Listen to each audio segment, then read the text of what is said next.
research. Don't forget reading newspapers, magazines, talk to yourself. And I mean that not in a psycho way, but think about it. You know, you get up in the morning, you wear a certain cologne, you wear a certain hat, you wear certain shoes, certain jeans. Those come from somewhere. And then think about it, how many other people do you see wearing the same things? And now think on a national and a global level, and you may suddenly find out that, yeah, there are like hundreds of millions of people using the same products that I use on a daily basis. So evaluate that, and perhaps that'll give you a great idea as to where to invest next.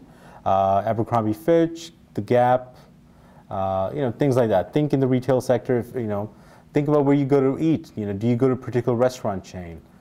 Do you drink a certain soft drink? Do you drink a certain beer? Do you drink a certain wine?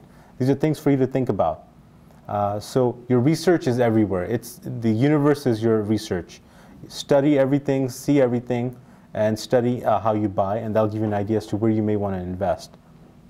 For more concrete education, in terms of getting metrics about how much money a particular company is making, how much money they're losing, what their liabilities are, etc., you'll have to go to a couple of research portals.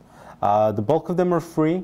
Yahoo Finance is a great one. The URL there is finance.yahoo.com. Another one would be MarketWatch, marketwatch.com, and then Bloomberg, bloomberg.com. If you spend about half an hour a day here researching individual stocks, you'll get a bigger feel of the market, and it'll kind of propel you to the next level. And the next level is actual buying and selling.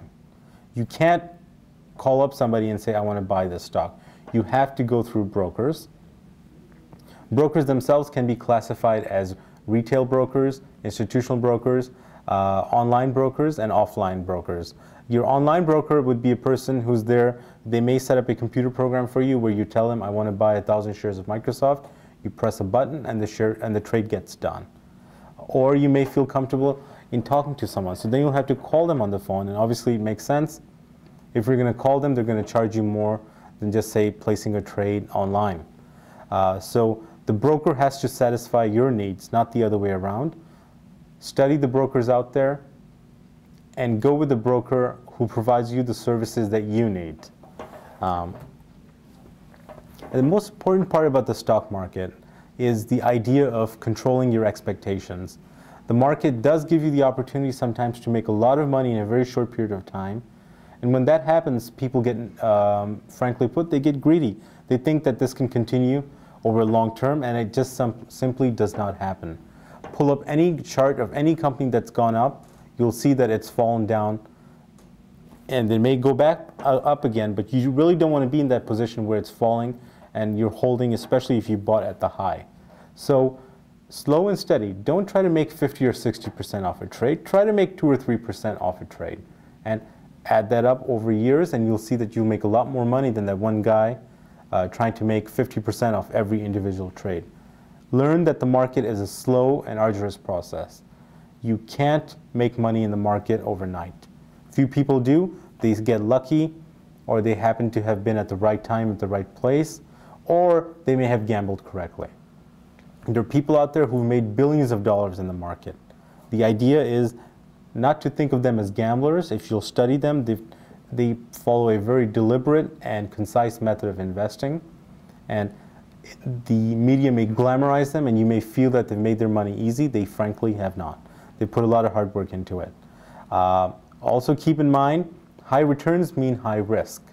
If you made 50% in 3 days, you're invested in a vehicle which is exposed to a lot of risk.